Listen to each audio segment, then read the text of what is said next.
A driver is cruising on the highway when the car suddenly loses power, starts shaking, and the check engine light begins flashing. The engine still runs, but one cylinder feels weak, the exhaust note sounds uneven, and acceleration becomes sluggish. What seems like a simple misfire may actually be a burnt valve, a small sealing surface inside the engine that has overheated, eroded, and can no longer hold compression. Inside every four-stroke engine, valves act like precision doors. Intake valves let fresh air and fuel enter the combustion chamber, while exhaust valves let burned gases escape. Each valve closes against a hardened valve seat, guided by a valve guide, and the angled sealing edge of the valve face must sit perfectly against the seat to keep compression inside the cylinder. When everything is working correctly, the valve opens, flows gas, then closes tightly enough to seal the combustion chamber. But sealing is only half the job. A closed valve also transfers heat into the seat and cylinder head. This is especially important for exhaust valves because they are repeatedly exposed to extremely hot combustion gases during every power cycle. Exhaust valves survive because they dump heat through physical contact with the valve seat. Every time the valve closes, heat travels from the thin valve face into the seat, then into the cylinder head and coolant.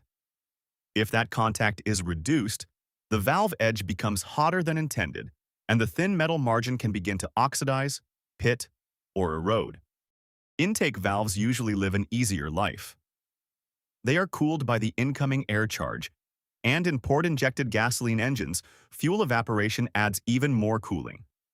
Exhaust valves do not get that same refreshing airflow. They face hot exhaust gas and rely much more heavily on seat contact, stem conduction, and strong heat-resistant materials. When carbon deposits, poor machining, a bent valve, weak spring, or damaged seat prevents full contact, the exhaust valve loses its main cooling path. A tiny leak forms first. Then hot combustion gas escapes through that leak like a cutting torch, eroding the valve edge even more. The worse the leak gets, the hotter the spot becomes, until the valve can no longer seal at all. Valve lash is the tiny clearance built into the valve train so metal parts can expand as they heat up.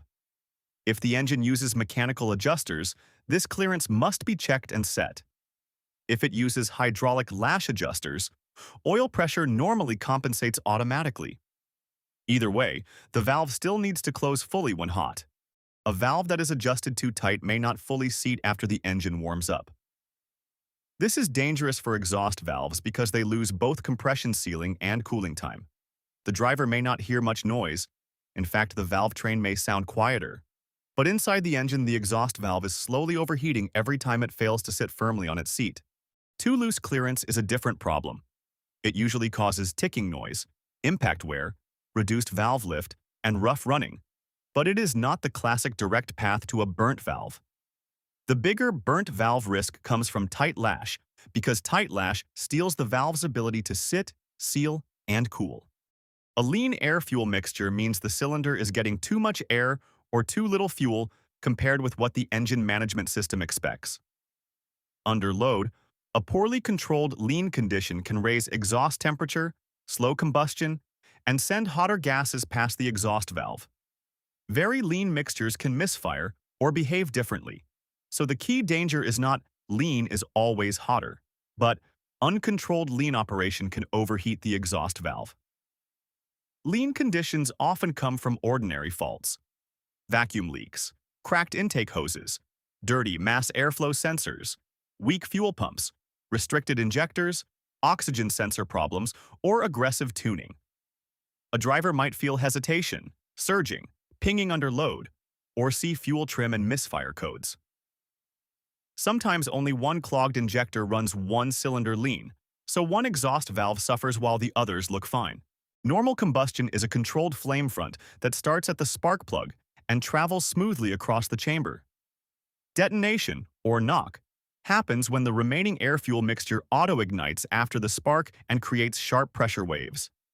These pressure waves hammer the piston, chamber, valve face, and valve seat with abnormal heat and force.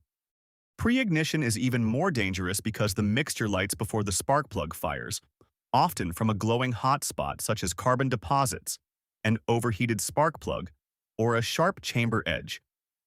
The piston is still rising when combustion begins, so pressure and heat attack the chamber for too long.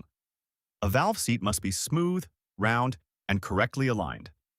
If the seat is pitted, worn, recessed, or poorly machined, the valve may only touch in small areas. That creates two problems at once.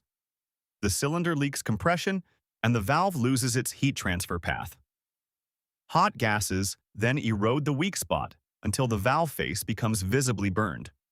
Valve seat recession happens when the valve seat wears away and the valve slowly sinks deeper into the cylinder head. In older engines designed during the leaded fuel era, lead compounds helped protect some exhaust valve seats, though the severity varies by engine design, materials, load, and use.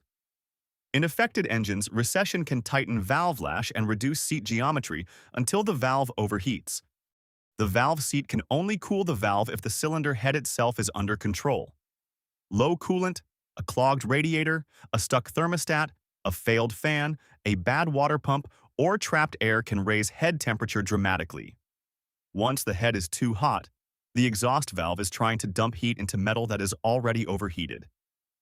Exhaust valves exposed to this environment can degrade rapidly. Engine oil does not cool the valve face like the seat does, but it keeps the valve train and valve guides alive. Wrong oil, degraded oil, low oil level, or overheating can create varnish and carbon deposits around the valve stem and guide. If the valve sticks or closes slowly, it cannot seat properly, and the same heat leak burn cycle begins. Turbochargers and superchargers push more air into the engine, which can make much more power when fuel, timing, cooling, and hardware are matched correctly.